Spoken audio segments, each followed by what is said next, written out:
This is the moment. May 1940, somewhere between Dunkirk and Dover. A civilian in a gray sweater holds a soldier on a packed rescue boat, burning city behind them. You're looking at Charles Lightoller, 66 years old, most famous Titanic survivor alive, embracing his son Roger, the last man he pulled from the water. Among 400,000 soldiers scattered across 26 miles of beach, his boat found this one. Roger, sub-lieutenant, HMS Grafton, missing for 3 days. The brass compass in Lightoller's pocket, same one from Titanic night 1912, guided them through fog, mines, and German bombers. Nobody on this boat knows they're watching a reunion 28 years in the making. The odds are impossible. The navigation, one family heirloom and a father who never stopped searching. This moment wasn't supposed to happen. But it did. 28 years earlier, April 14, 1912, Lightoller was second officer on RMS Titanic. He loaded the lifeboats, followed orders, women and children first. When the ship tilted vertical, he stayed. The brass compass, a family heirloom passed from his father, was in his waistcoat pocket when the freezing Atlantic pulled him under. A boiler explosion blew him back to the surface. He clung to an overturned lifeboat for 2 hours. 1,500 men died that night. He lived. The compass survived. By 1940, he's living in Twickenham, retired, running a small boatyard. The public knows him as the Titanic officer who testified at the inquiry. What they don't see, he's still haunted. Every night, same dream. Men in the water, faces he couldn't save. The compass sits on his nightstand, ticking like a debt he can never repay. April 1940. The Admiralty issues. Operation Dynamo. Requisition all civilian vessels for military transport. Lightoller receives the call. His son Roger is a sub-lieutenant on HMS Grafton, a destroyer stationed near the Belgian coast. Roger's last letter arrived 3 weeks ago. Brief, vague, mentioning heavy action near the border. Lightoller volunteers his yacht, Sundowner, plus himself as captain. The Navy officer on the phone hesitates. "Sir, you're how old?" "Old enough to navigate the channel in my sleep." They initially refuse. Too risky. Too old. But Lightoller doesn't wait for approval. By May 31st, Sundowner is already loaded with fuel, water, and medical supplies. He's going anyway. His wife stands on the dock, silent. She knows that look, the same one from 1912, the night before Titanic sailed. "Bring him home," she whispers. Lightoller doesn't ask who she means. He already knows. May 31st, dawn, Ramsgate Harbor. Sundowner leaves with 127 other civilian vessels. Lightoller's crew, himself and one teenage sea scout named Gerald Ashcroft. The boy looks terrified. The channel crossing normally takes 4 hours. Now it's mined, patrolled by U-boats, and German bombers own the sky. Lightoller mounts the brass compass on the ship's wheel. Gerald stares at it. "That from the Titanic, sir?" "It was." The convoy moves in loose formation. Fishing boats, yachts, tugboats, nothing built for war. Fog rolls in thick by mid-channel. Lightoller navigates by compass bearing alone, 26 miles. The smoke from Dunkirk appears first, black columns rising like funeral pyres. Then the sound. Artillery, distant but constant. German Stukas scream overhead, strafing the boats ahead.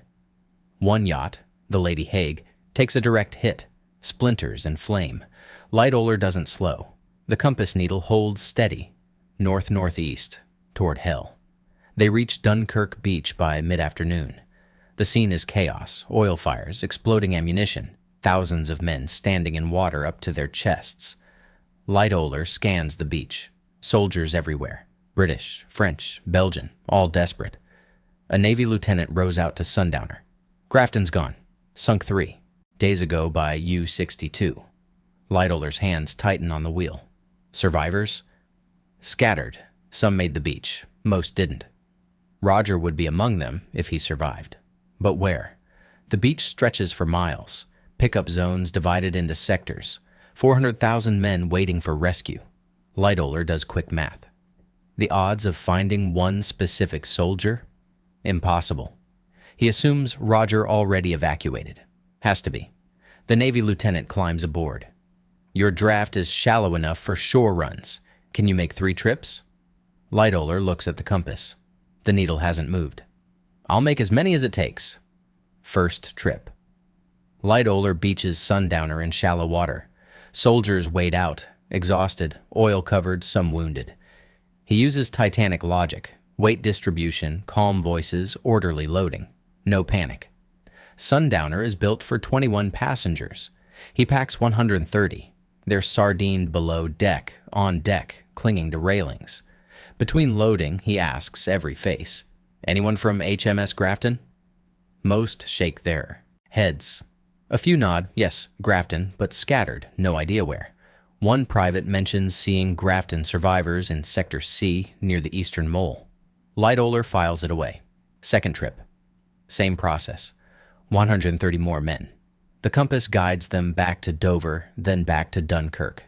Each round trip, 4 hours, German artillery increases, shells landing closer. The Sea Scout kid, Gerald, stays calm. Good kid. Third trip. By now it's late afternoon. The Navy signals recall. All civilian vessels return to Dover. Too dangerous. Lightoller ignores it. Night falls. German dive bombers intensify. The beach is lit by burning oil and searchlights. Lightoller makes one more run against direct orders. The compass is his only guide now. Fog and smoke block everything. Gerald handles the ropes. They pull men directly from the water this time.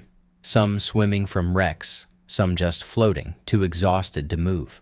Oil everywhere. The smell of diesel and burnt flesh. Lightoller hauls them aboard one by one. 15th man, 20th, 25th. A voice cuts through the chaos, oil-choked, desperate. "Father?" Lightoller freezes. He pulls the man closer. Engine oil covers his face, but the eyes, Roger's eyes. His son, Sub-Lieutenant Roger Lightoller, swimming with 5 other Grafton crew. They'd been in the water for 2 hours, pushed east by the current, missed by every other rescue boat. Lightoller pulls him aboard. No words. Roger collapses on deck. They don't embrace. They don't speak. There's no time. Lightoller keeps loading. 30 men. 40. Roger pulls himself up, wipes the oil from his eyes. "We need to go," he says quietly. His father nods. 50 men. 60. They're overloaded but still pulling. The Grafton crew helps. Muscle memory, naval discipline. At 130 men, Sundowner sits 3 inches above waterline. Any lower and they'll sink. Lightoller hands Roger the brass compass. "Navigate." Roger takes it, hands shaking. He's seen this compass before, at home on his father's desk, a relic from a tragedy he only knew through stories. Now it's in his hands, guiding them through the same darkness his father survived decades ago. German bombers strafe the convoy. Sundowner's deck is so packed, men lie flat, pressed together. If they're hit, everyone drowns. Roger calls bearings. His father steers. They don't look at each other. Both know, if they sink together this time. The compass needle stays true. They make Dover just after midnight. Saw 130 men on a 60-foot yacht designed for weekend cruises. Navy officers on the dock can't believe it. "How many?" "All of them." Soldiers disembark, slow, careful, exhausted. Medics rush forward. Roger steps off last. He and his father shake hands. That's it. No speech, no reunion scene. Roger returns to his unit, reassigned to another destroyer within 48 hours. Lightoller refuels and collapses in the captain's cabin. The brass compass sits on the navigation table, still pointing north. The next morning, press swarms Dover. They interview everyone. "Elderly yachtsman saves 130 in single trip," the headlines read. They ask Lightoller his name. He tells them. They ask if it's true he survived Titanic. He nods. They don't ask about Roger. He doesn't mention him. The story spreads. Heroic civilian rescue. The part about father and son? That stays quiet. For now. June 1940. Lightoller returns home. His wife waits on the porch. "Roger?" "Alive, on another ship." She closes her eyes, exhales. That night, family dinner. The brass compass sits on the table between them. Roger arrives on leave 2 weeks later. His mother asks how it happened, how his father found him among 400,000 men. Roger looks at the compass. Right place, right bearing. But Lightoller had been searching. Every face on that beach. He'd scanned them all, asking, hoping. The mission was never about Roger. Orders were orders, save as many as possible. But fate placed Roger exactly where Sundowner would pass on the fourth trip. Or maybe it wasn't fate. Maybe Lightoller had been searching since 1912. Every rescue, every man pulled from water, an attempt to correct the ledger. 1,500 men lost, one son found. The math doesn't balance, it never will. But the compass guided them both home. The truth spread slowly. A Grafton survivor mentions it to a reporter. July 1940, a small article.